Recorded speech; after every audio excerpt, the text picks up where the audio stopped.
some way witnessed this in some capacity, and you know, some of those memories are still very fresh in our minds of how the integration of blacks and whites in schools was a big deal, and to this day, it's something that many of us either are scarred or still remember. So it's definitely something that will go down in history as it should. So we're going to bring this Willie Holloway back, and we're going to do a little bit of just kind of cliff notes on I Have a Dream speech. If you'd like to join us, I did print the whole verse on the back of that handout, and that's for y'all to hold on to and keep. And if you'd like to come up, Ms. Holloway, we're going to, you know, if y'all like to read along, she's going to just do a couple. She's going to take it because she's such a soft voice. As a matter of fact, we're not going to do the whole speech. The whole speech is pretty long. We gave y'all copies of it, and if we didn't give you the whole thing, you can download it and look at it. But you know, when we say I have a dream, I'm just trying to hold myself together so I won't cry, because I have to learn in school I have a dream speech. Why me? And then my teacher said, why not? Okay, so we're going to read a few. Okay. It says, I have a dream by Martin Dillard.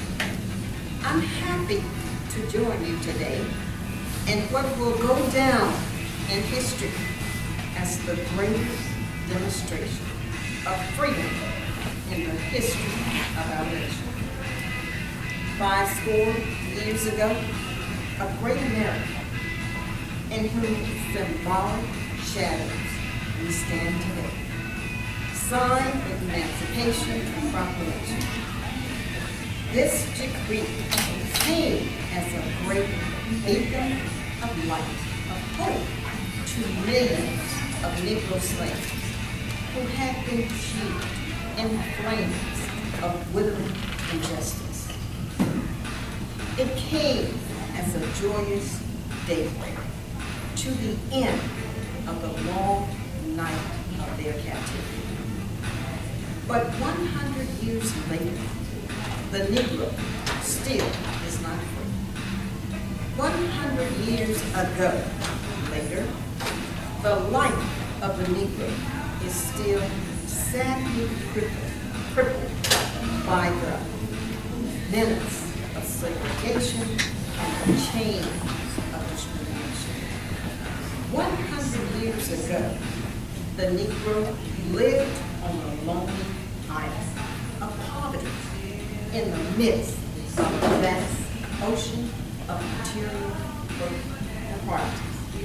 100 years later, the Negro is still not free.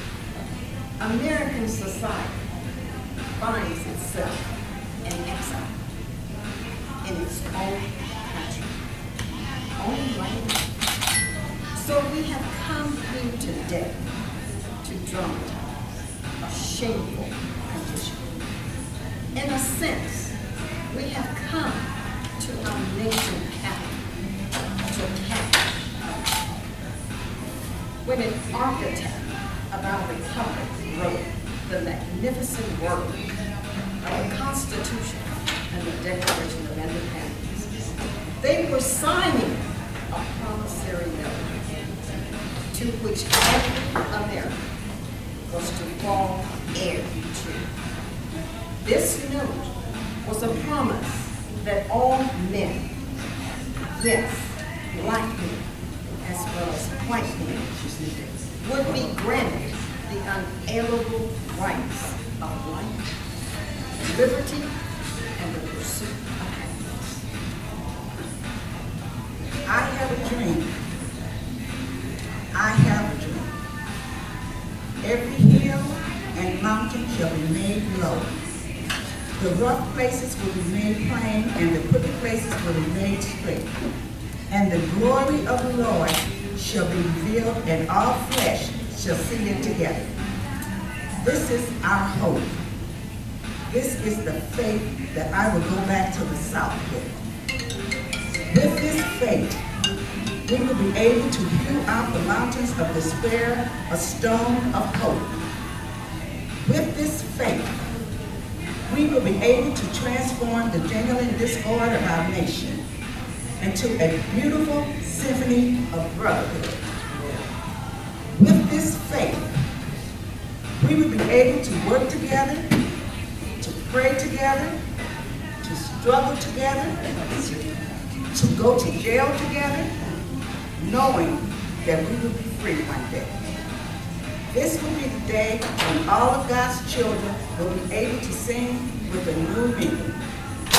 My country, 'tis of thee, sweet land of liberty. Of thee I sing. Land where my fathers died, land of the pilgrim's pride. From every mountainside, let freedom ring. I say to you today, my friends, so even though we face the difficulties of today and tomorrow, I still have a dream. It's a dream deeply rooted in the American dream.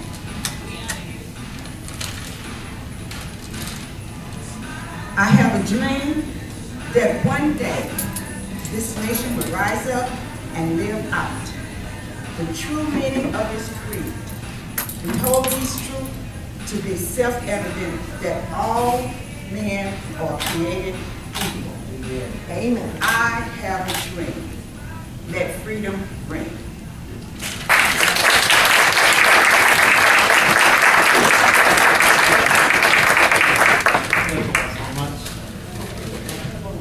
Okay. So one of the things I want to challenge you, I was in education, if many of you didn't know, I was in education for 10 years, and some of our youth, they're not familiar with Martin Luther King. All they know is a holiday. Believe it or not, education is changing, and teachers are restricted on what they can and can't teach in the schools when it comes to history. So it's a very limited on what they can talk about with Dr. King. So I challenge you and I encourage you to please talk to your grandchildren, great-grandchildren, all the new youth, to please understand the importance of his legacy, because they're the future of our country, and if we forget about what he did or what impact he had on us, then we're forgetting his dream and his accomplishments. So I challenge all of you to please talk to our youth that's growing up, and what his meaning